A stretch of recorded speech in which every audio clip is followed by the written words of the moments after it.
Halo subscriber channel trivia kita, jumpa lagi bersama host. Kali ini episode khusus tentang Euro 2020. Host akan membahas topik tentang Euro 2020.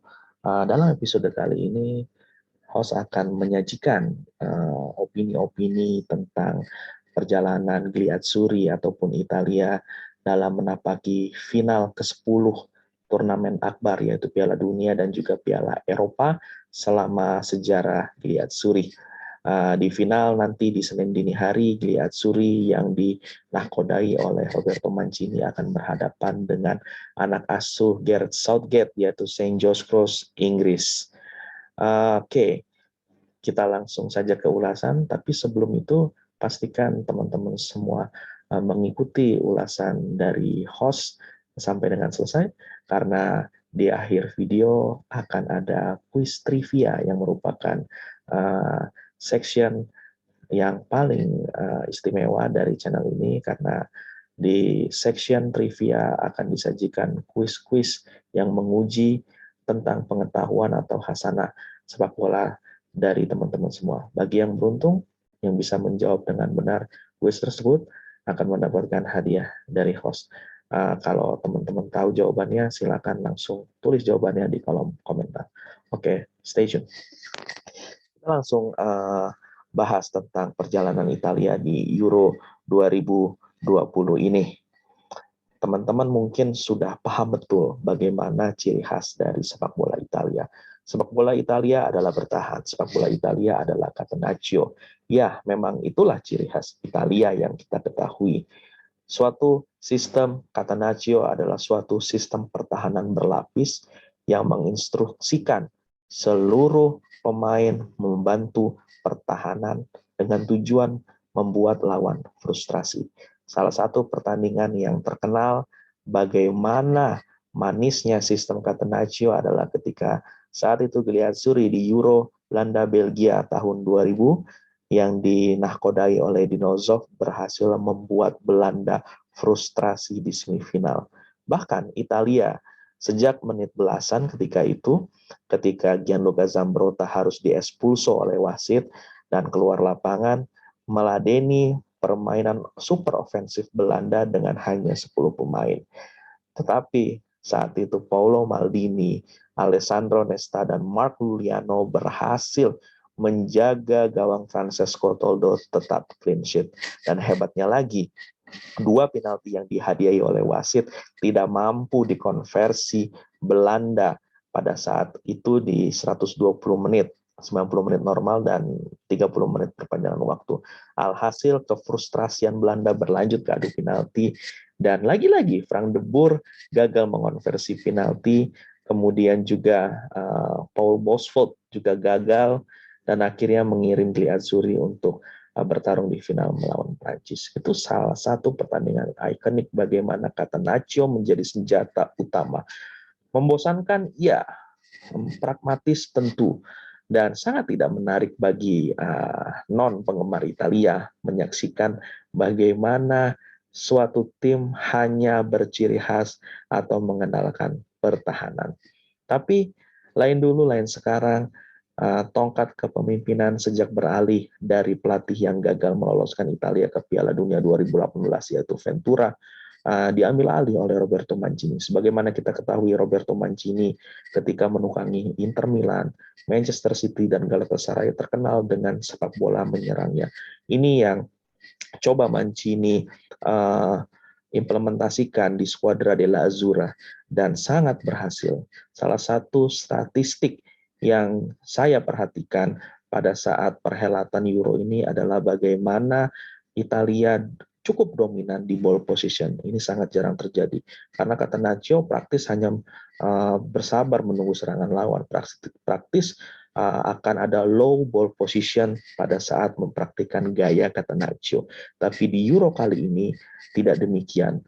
Bagaimana pemain-pemain Italia berhasil melakukan serangan-serangan yang skematik, yang sporadis, baik itu melalui andalannya di dua flank, yaitu Domenico Berardi dan juga Lorenzo Insigne, ataupun direct ball dari Jorginho dan juga passing yang akurat dari Marco Verratti.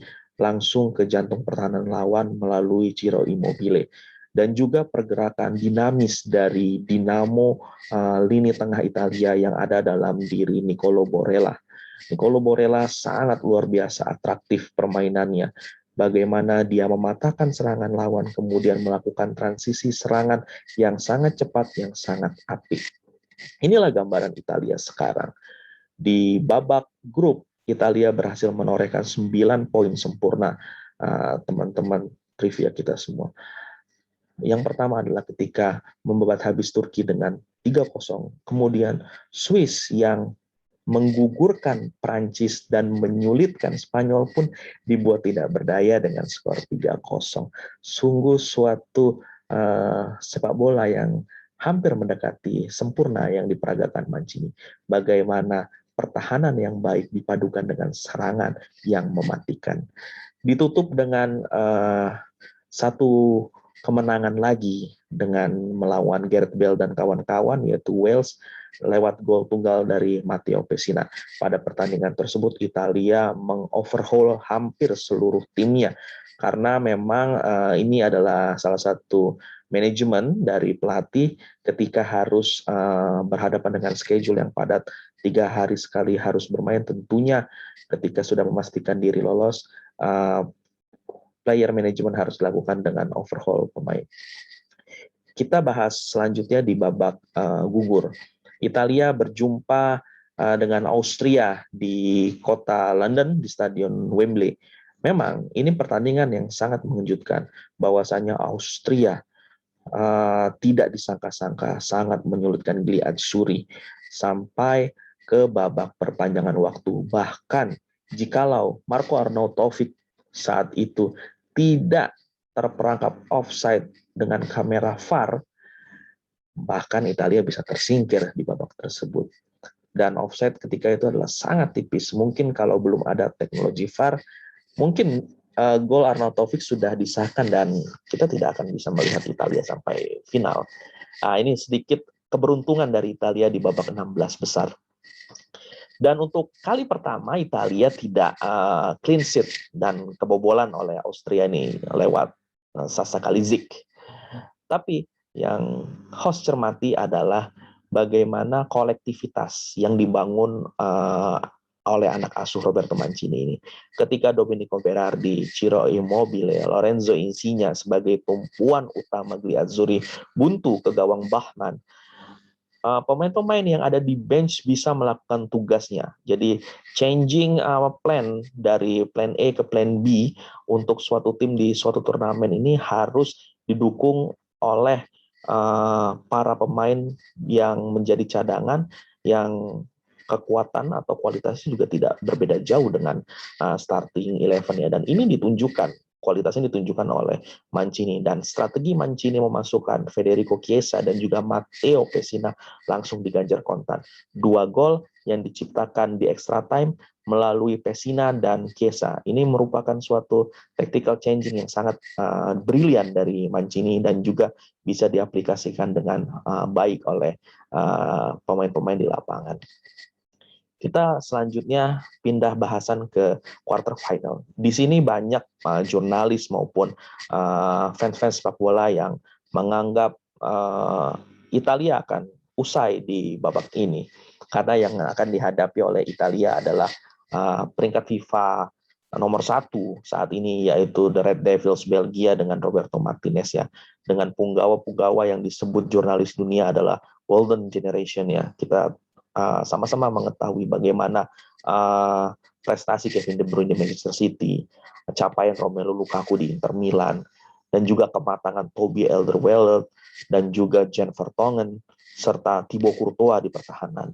Ditambah lagi ada talenta-talenta baru seperti Jeremy Doku dan juga Thorgan Hazard yang membuktikan kapasitas tidak kalah dari sang abang yaitu Eden Hazard di Euro kali ini.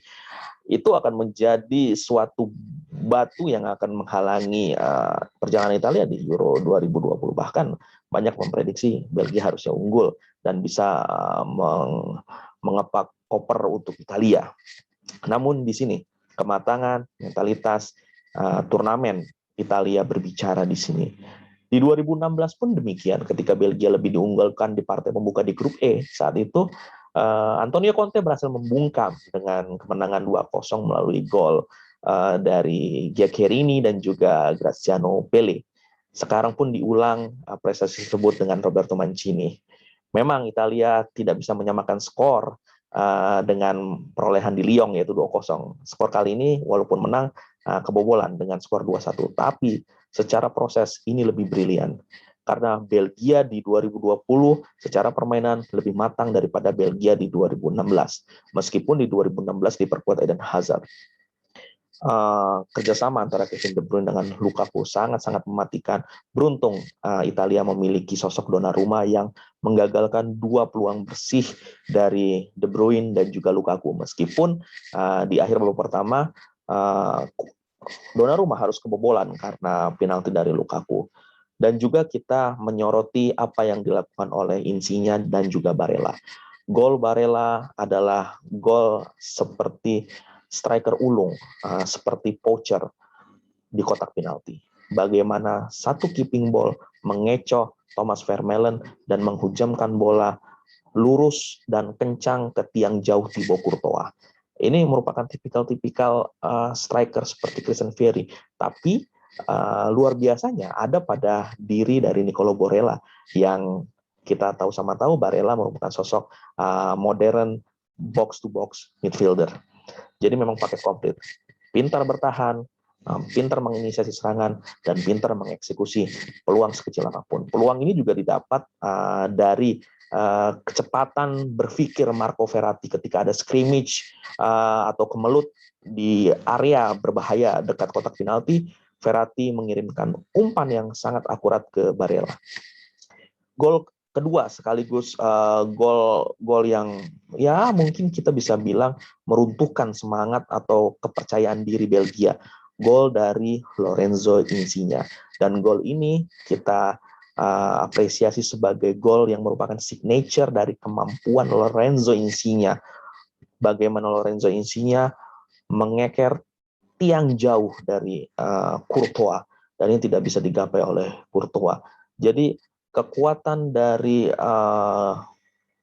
shoot atau tendangan Lorenzo Insigne ini terletak pada akurasi dan tingkat curling yang sangat luar biasa karena menjauhi jangkauan kiper dan kemudian secara berangsur-angsur bola itu membelok arah menghujam masuk ke gawang, dan ini memang skill yang sangat luar biasa dan sangat khas dari seorang Lorenzo Insigne. Kita ke semifinal.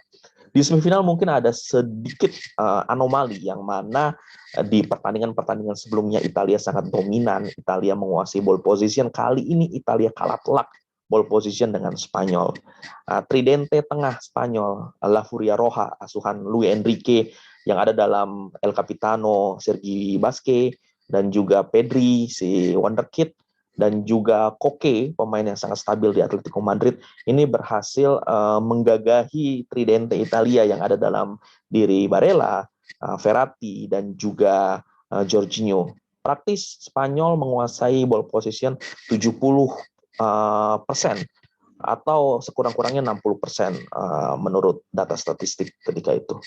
Jadi praktis Italia tidak bisa berbuat banyak di tengah. Asupan ke Insigne ataupun Chiesa dan juga Immobile juga tersendat ketika itu. Tapi di sini pintarnya Mancini menginstruksikan lini pertahanan dan juga pemain tengah yang ada di depan lini belakang Italia, yaitu Jorginho, untuk memelankan tempo. Bagaimana tempo cepat tiki-taka Spanyol ini bisa terdelay. Nah, karena dengan merusak tempo ini, ritme permainan Spanyol yang cepat pun akan terputus. Sehingga Spanyol walaupun menguasai pertandingan, tidak mampu menghasilkan serangan-serangan yang berbahaya, yang matang ke jantung pertahanan Italia. Permainan sabar dengan memperlambat tempo ini berbuah manis ketika Italia saat Donnarumma berhasil menguasai bola, kemudian melakukan pass break, yang mana Federico Chiesa menyelesaikan kemelut yang dilakukan oleh Laporte dan juga Eric Garcia ketika itu. Memang Italia kebobolan dengan kreasi direct ball Laporte ke Morata, dan Morata kerjasama 1-2 dengan Dani Olmo. Namun Italia juga berhasil memaintain tempo Spanyol yang terus mendikte di 30 menit perpanjangan waktu. Dan akhirnya kematangan mental Italia berhasil membuat Spanyol tersisih ketika Gianluigi Donnarumma menggagalkan secara heroik penalti Alvaro Morata. Oke, mungkin itu yang host dapat sajikan dalam perjalanan Italia. Kita akan bahas perjalanan Inggris atau St. George's Cross, bagaimana mencapai puncak final di Wembley. Namun sebelum host tutup episode ini, sesuai yang host janjikan, host akan membacakan suatu kuis trivia. Bagi yang tahu jawaban dari kuis host, langsung saja ketik di kolom komentar. Oke, jadi host akan membacakan pertanyaan. Jadi tolong teman-teman trivia kita tebak siapakah pemain yang host maksud. Jadi pemain ini berasal dari suatu negara yang merupakan negara peserta Piala Eropa 2020. Jadi asal negara pemain ini adalah negara peserta Piala Eropa 2020 kali ini. Pemain ini dalam perjalanan karirnya bagi negaranya telah membantu negaranya ke 2 semifinal turnamen akbar. Jadi turnamen akbar atau major turnamen adalah Piala Eropa dan Piala Dunia. Jadi dia telah mengantarkan ke 2 semifinal. Dia pernah berduel dengan legenda sepak bola dunia yang sangat terkenal, yang baru-baru ini wafat, si legenda sepak bola tersebut. Jadi pemain ini berhasil melawan The Legend dan memenangkan pertarungan dengan The Legend ini, walaupun di 4 tahun kemudian pemain ini berhasil dikalahkan akhirnya oleh sang legenda ini.